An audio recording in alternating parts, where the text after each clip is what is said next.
me skunk on that dance. What's good? Today's video I've been waiting to make since I started my channel, which is recently. That's besides the point. Anyways, how you doing? Like, share, subscribe, you know the vibes.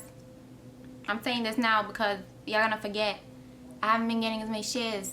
I look like a fraud, hurting my feelings.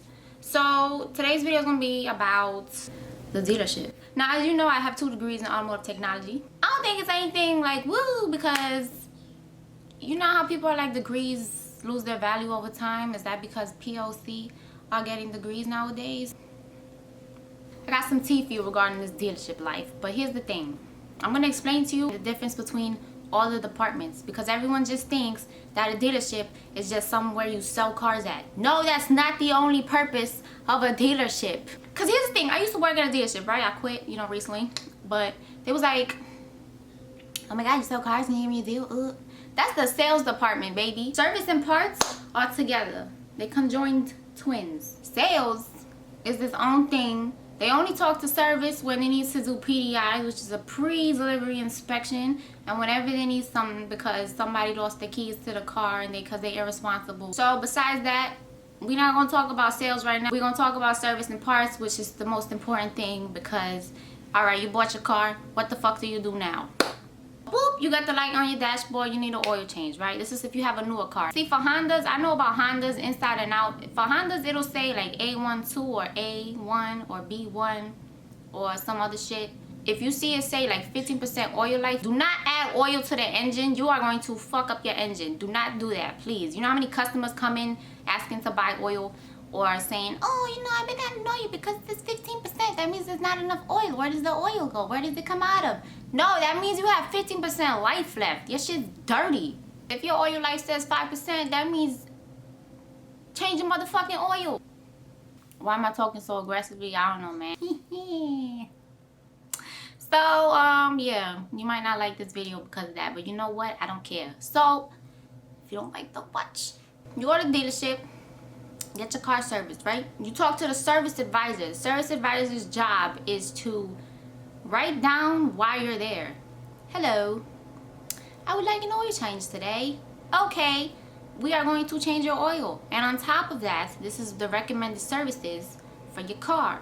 Now, when they recommend shit, they might be trying to sell you stuff. They might just be saying things because you need to take care of your car because your car requires maintenance. Now, if you don't maintain your car, bad shit's gonna happen. Your car can't take care of itself. Oh, it's a machine. It's so advanced. Why do I have to take care? Now, if a service advisor recommends some services to you and you decline it, that's on you. So if you have 1 tread depth in tire left and you get your tire popped because you ran over a nail, that's your fault. So you can't sue the dealership because you decided to neglect your car. That's all on you. That is your fault. After your service advisor recommends some things, you take your car in. Now, part of this service, they will inspect your whole car to make sure it is safe, because if anything happens to your car, they will be held liable. Now, don't be going for no damn lawsuits because I said this. Now, let's say you're there with the service provider and you don't have any recommended services, and the service provider calls you with an update. Hey, this is what we found. Would you like to fix it? It's up to you from there. And like I said, you decline it, you gotta sign. And you might be like, what are you talking about? I never signed a waiver. It's just a basic repair order. Signing at the bottom shows that you have acknowledged everything on that paper and you have spoken to your service advisor about it. It's a done deal. You know what you in for. If you go in there thinking it's going to be expensive, well, first of all, the dealerships charge a lot more for some things than others, but that's how the service providers get paid. And when you get a survey, make everything perfect scores, because that's how people lose their jobs. Me, like, I had a 79 on one of my surveys, and then everything else I had like 90s, 100s, 89. But that 79 fucked me up. I think I had another low one, but I don't really remember because it wasn't my fault. Like, it had nothing to do with me in the comments, so that's why I didn't really care. But that cost me my job. So if you don't want to be an asshole, you don't want people to get fired because people need money to live and feed themselves or their families or take care of certain things, who's sick in their family, they need money, please leave a good score. So leave everything perfect. and in the comments talk all your shit, bash the person if you want to, email or call the service manager and bitch to them about it, or just bitch in the comments, please, because like I said, people are losing their jobs over shit like this, and it could go over your head. Well, I don't give a fuck, because some people, they have nothing to do with the problems. When your service advisor calls you, they will most likely leave a voicemail, and we will most likely document when we called and left a voicemail. So don't lie and say that they didn't call you and leave a voicemail. If you see an unknown number, it's most likely the dealership picked the phone up. Because a lot of times on surveys, people say, oh, I never got a call. Well, if you just checked your phone, you would see the call. Now, of course, sometimes people don't call and they lie about it. But I'm just saying. Imagine getting a low survey because the music was trash. Like, that sucks. You have nothing to do with the music. You have nothing to do with the condition of the bathrooms. It's not a service writer's job to know what's going on in the bathroom. Like, people complain about the weirdest things on them surveys. Fucking people's scores up. Now, I don't know who invented this guideline for the dealerships, but it sucks. And I feel for everybody who works at a dealership. That's why it's so stressful over there, because you will kiss people's ass and they will still give you a low score on the survey. Like, one time I helped this lady, I carried her bags to her car and everything, and she was like, oh my god, you're so sweet, you're so much nicer than everybody else at this dealership. Oh, thank you so much, you're amazing, God bless you. This bitch gave me like a 64, and I was like, are you serious? Kindness kills, all right. Killed my survey score and my paycheck. Now let's go to parts. If you go in there, please have your full VIN number, because people be saying that they know what car they have, but they don't even know what car they have. Like, for example, I used to work in parts at Honda. You know, I'm a Honda girl. Let me move some Hondas. So customer will be like, yeah, I have a 2015. 2015 what? Civic, CRV, Accord. Like, say what you have. What the fuck? 2015 what? So it'd be like, Accord. Okay, what kind of Accord? Is it an LX? Is it an EX? Is it a V6? Is it a 4-cylinder? I don't know, can't you tell? Aren't they all the same? No, they're not all the same. If you're watching this like, damn, she coming at my neck, I'm sorry, but like, how you buy a car, you don't know what you have? Do you know what size sneaker you are? You feel me? It's just as important to know what car you have, especially if you need things for your car. You need to know this. So you get the full VIN number, right? Some places just need the last 8, but if you want to make sure it's 100% down to every detail, get the full VIN number. That way there's no excuses for miscommunication, 0. Bring your registration just in case if you're a first-time customer.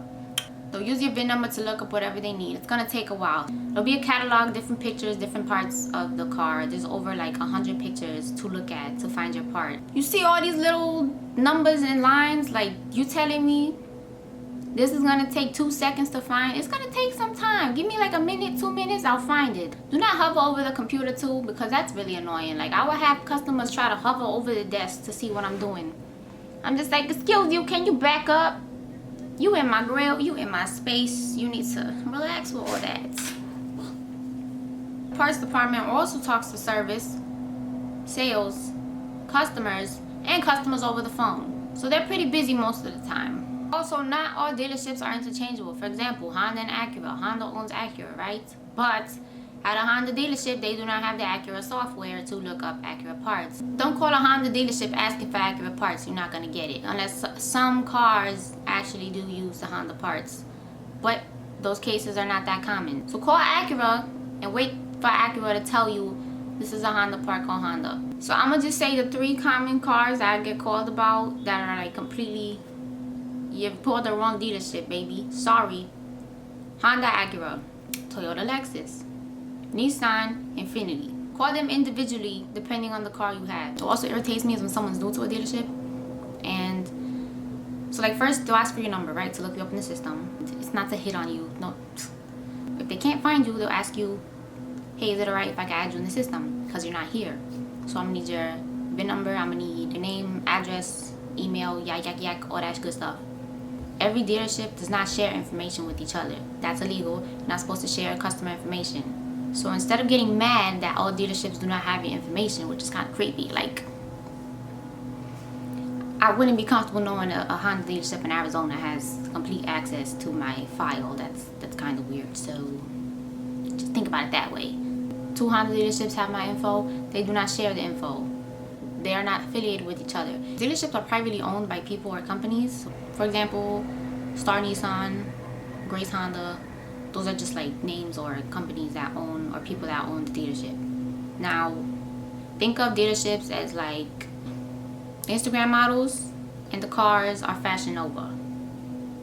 So Fashion Nova is getting these models to wear their clothing. Yeah, that probably doesn't really make sense. I don't really know how else to explain this. Welcome to the life of the dealer, baby. So I hope you enjoyed this video with my very aggressive delivery. And if you have any questions, feel free to comment below. I don't think people who don't know this information are stupid. I don't expect people to know this. Girl, you were screaming throughout this whole video. It's just so it can stick in your head, because if I say it nicely, you're gonna forget. So if you remember some girl in a white hoodie screaming at you things you should know, I think it'll stick in your head longer. You feel me? You know how I do, baby. So hope you enjoy. Feel free to comment below your experiences at the dealership. Let me know how it went. Let me know if you ever worked at one and how it was for you. Bye.